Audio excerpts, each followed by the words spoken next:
And we are back here. We are continuing our day, our media day at Charles R. Drew University in sunny Los Angeles, California.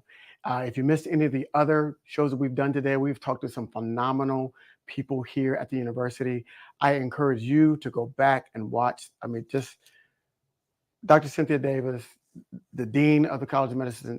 Everything has been fantastic today. So I encourage you to go back and watch it, but don't do it right now, because we are at the highlight, the apex of our day right now with these two wonderful guests that we have here today.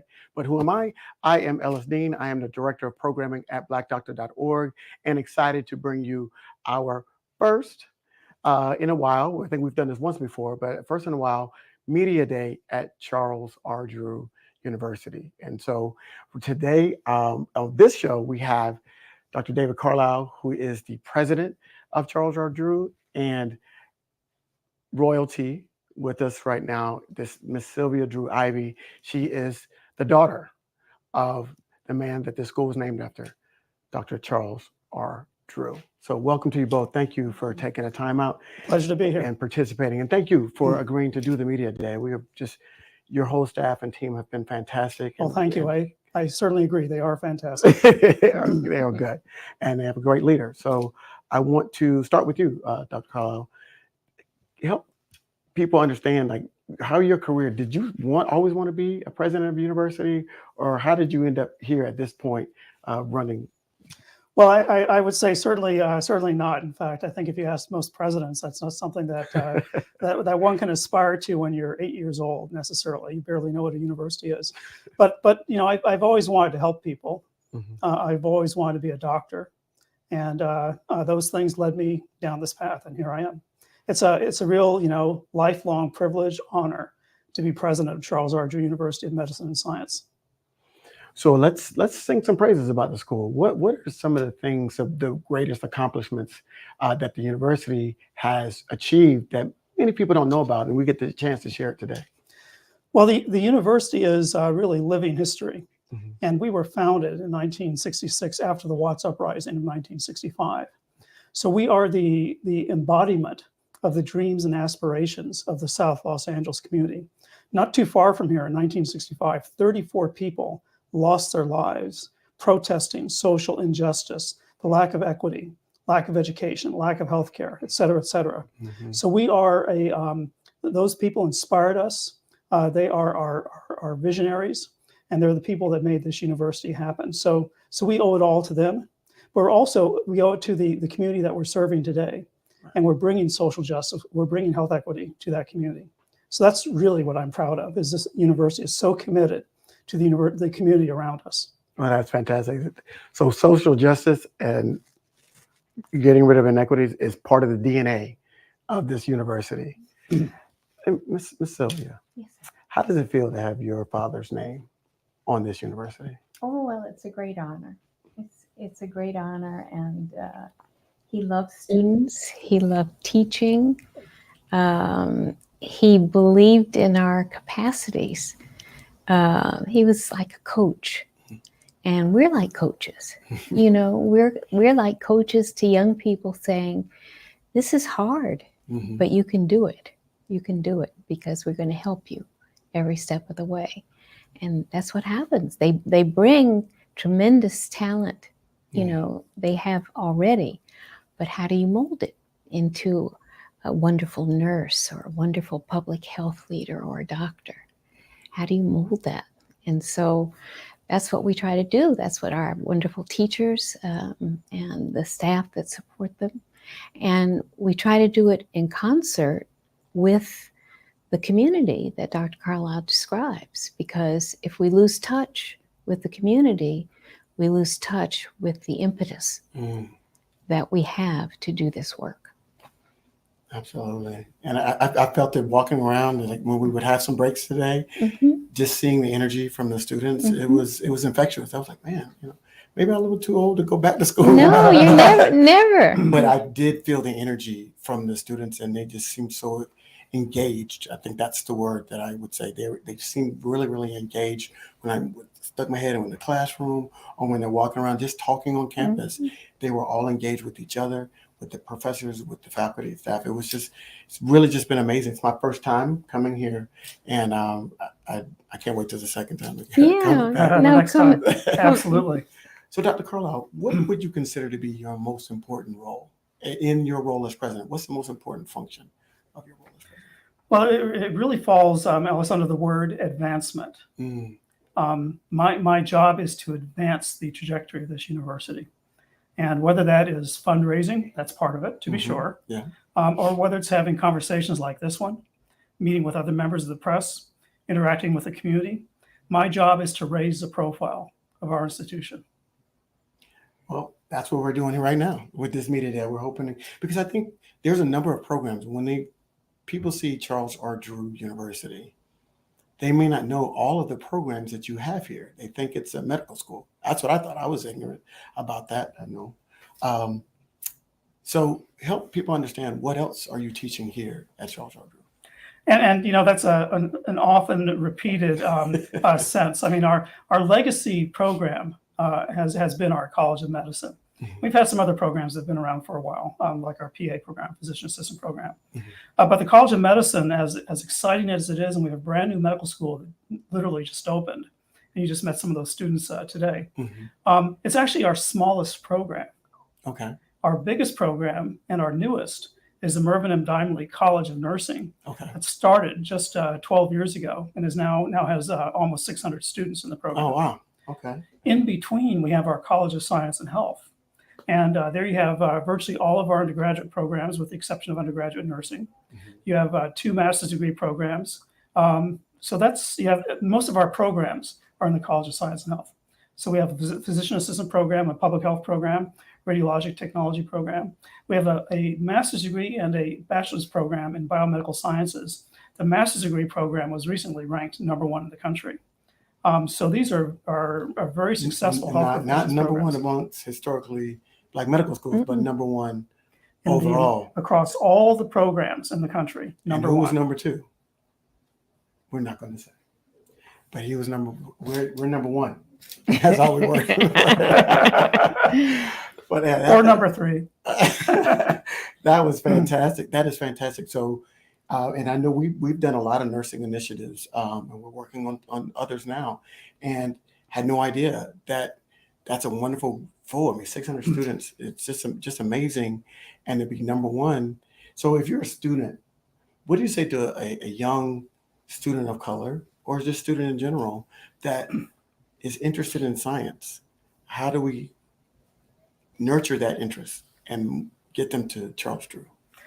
Well, the first thing I say is, think of our namesake, Dr. Charles Richard Drew.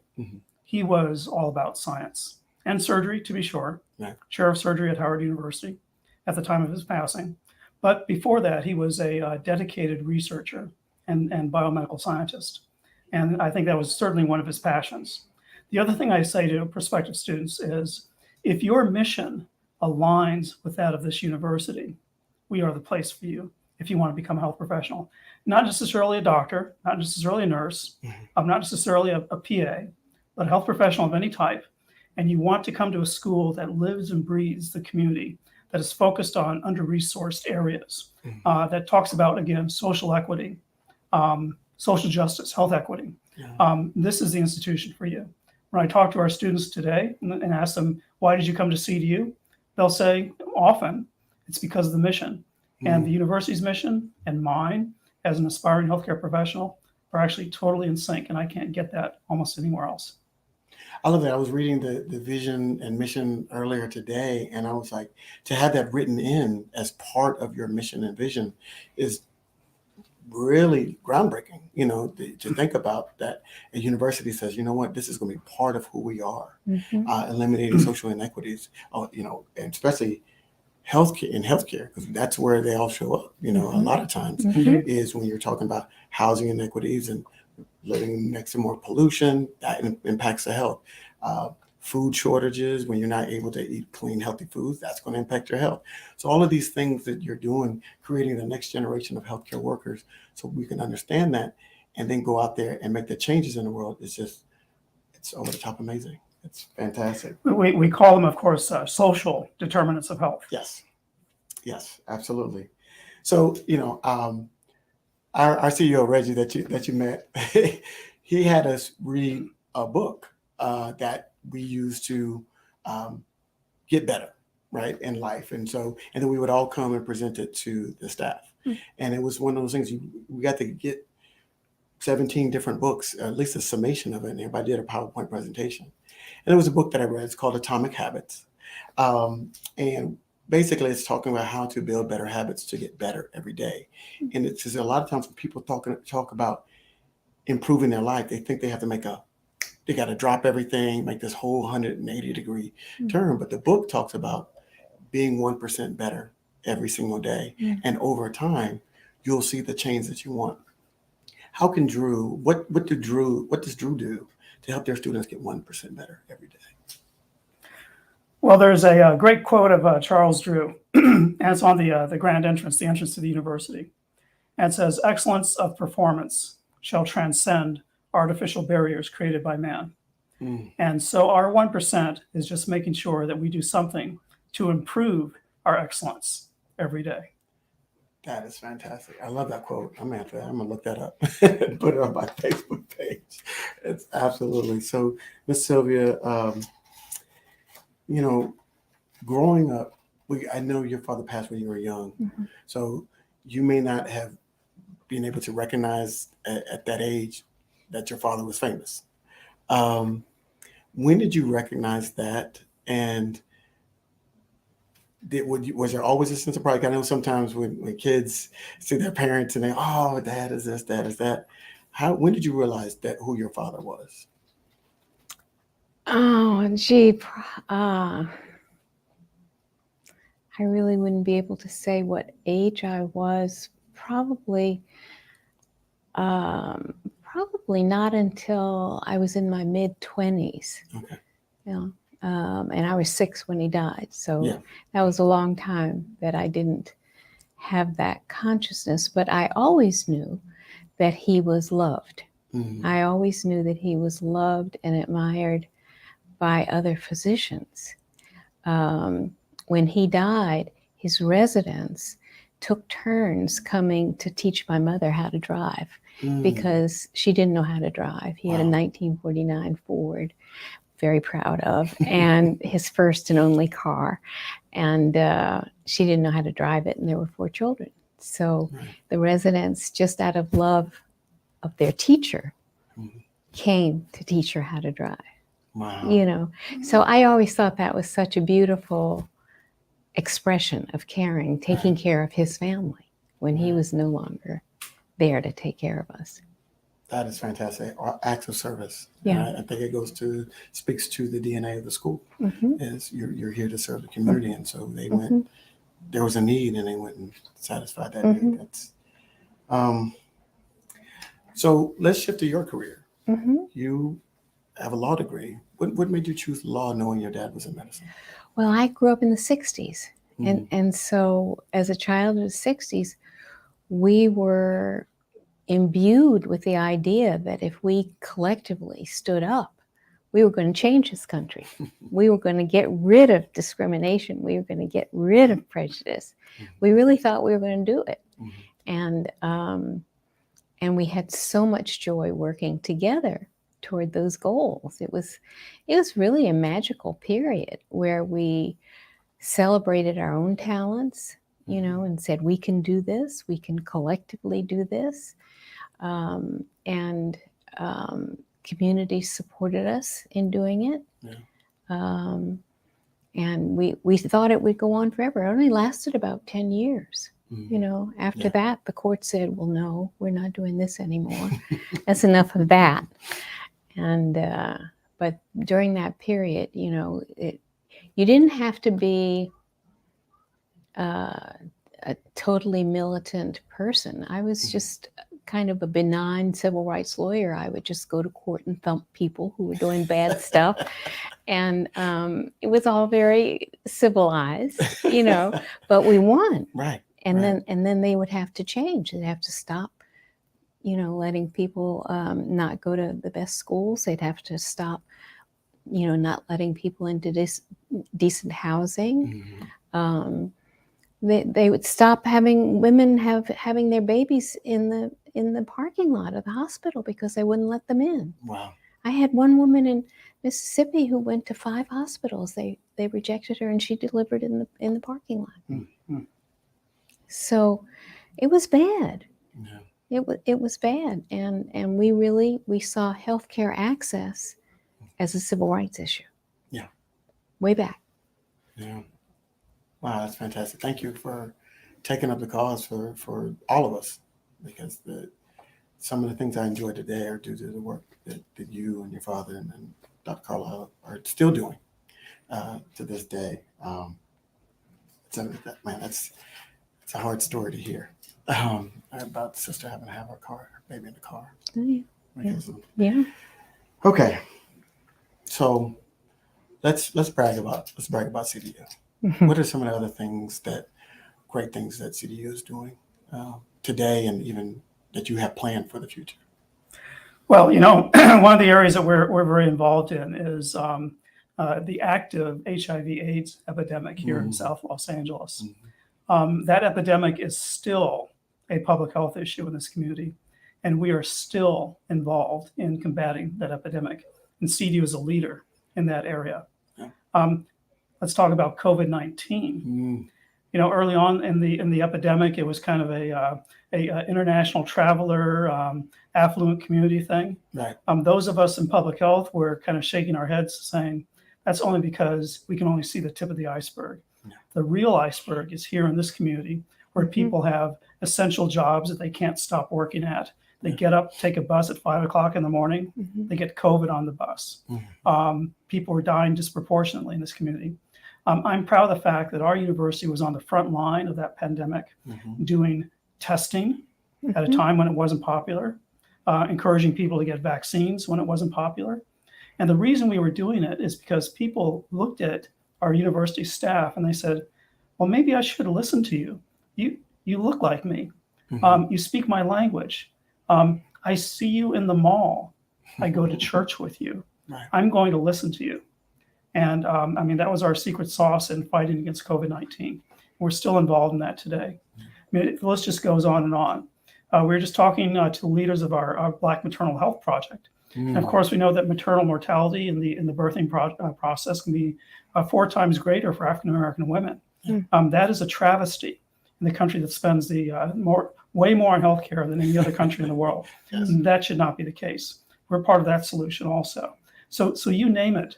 And our university is involved in improving the health of this community and many other communities like it around LA, around California, and around the United States, indeed even the world.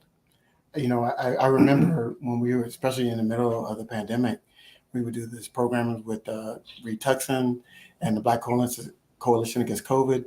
And under your leadership, you joined the Black Coalition Against COVID, and you would lend your time to sit on those programs and talk directly to our audience. And so you probably have seen Dr. Carlisle before, because he really has been instrumental in getting our community the information that they needed, because we had to understand it was separate, right? And so we had to learn very early on that there was no working from home when you were a bus driver. There was no working from home if you were a frontline worker. And so our messaging to our people had to be how to do it safely. And yes, the vaccines are safe, because there was a lot of misinformation about that. I remember very in the beginning of the pandemic, people would say, "Oh, Black people can't get COVID." And so we had to overcome a lot. And you and your whole university was just fantastic and really supporting it. And no surprise, Dr. Reed Tuckson was and is a former president of this institution. Yes, and I stand on his shoulders as well as those of so many other individuals to get to where we are today. Well, some of those individuals that came here today were singing your praises. And so and you talked about it earlier in terms of funding and the advancement being the primary role. So what can our community be doing to help CDU advance? Well, I would say just be aware of us as the only historically Black institution of higher education west of the state of Texas. We represent this whole swath of the United States. Los Angeles, one of the epicenters of the African American community in the United States and California, to be sure. And we're proud to be here.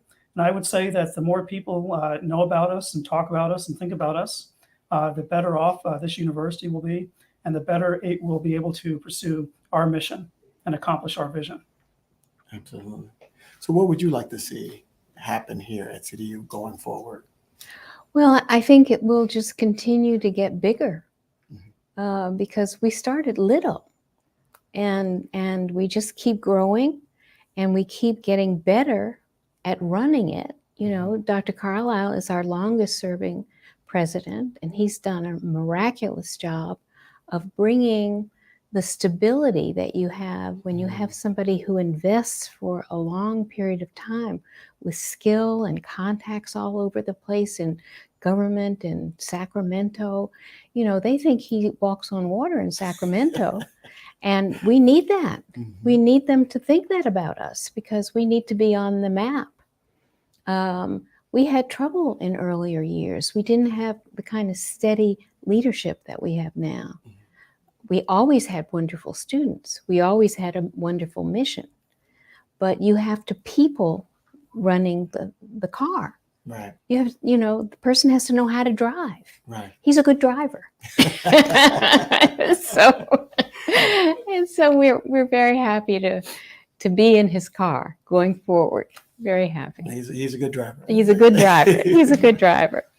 You know, one of the things that that Dean and I talked about was the decision that the Supreme Court made about eliminating affirmative action. I know you can speak directly, both of you can speak directly to this because it's impacting students of color from getting into higher institutions. What can we do to not let those numbers dwindle even more than what we're seeing in terms of people of color entering in healthcare? You know, when I talk to young people about CDU and about higher education, one thing that I say is we are a house built for you. You are not a visitor at our institution. Yeah. We are there for you. You come here and we will know you as a person, and we will know you when you're up and we'll know you when you're down. And we'll not only know you, we will talk to you. This is the type of place that CDU is. I tell them also, health professions, probably the best professions to go into. You've made a great choice. You're on the right path. I also tell them, especially for students who may be the first students in their families to go to college, this is where you need to be. And this is the path that you should be on if you want to pursue self-attainment, self-empowerment. And you know what our students tell us then? The only reason I'm doing this is I want to go back to the community that I grew up in and make it a better place. Yeah. And I hear that and I go, those of us who were here in 1965, that's exactly what they were pursuing. That's what they would want to hear from our students. Wow. That's fantastic. Yeah, I mean, you're thinking about, and as an attorney, when you saw that decision come down, what was your first thoughts? Well, you don't want to know my first thought, but I think we've been there before. We haven't always had a helpful, supportive cadre of judges in the Supreme Court. You know, we haven't always had that, but we always find a way to do the work that we have to do regardless. Now, instead of looking at whether they're a person who is Black, a person who speaks Spanish, whether they're, we don't have to label people in that way. We have to say, what happened to you growing up? You know, did you have enough money at home? Did you have 2 adults in the house? You know, there are lots of questions that you can ask to figure out who people are. And if the questions are all answered in a way that says, I struggled, the probability that that's a Black or brown student is pretty good. It's pretty good.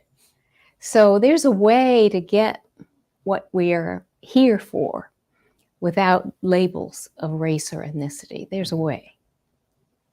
There's a work on this. We find a way. We've always found a way, and we'll continue to do that. We don't have to have the Supreme Court behind us to do the work that we're here to do. We will always find a way. to welcome those students so they can go back home and take care of their families. I love that. Amen. No, I like to talk about the 3 W's. Sure. And these are ingredients for our success. Students are here because of who we are, where we are, and what we do.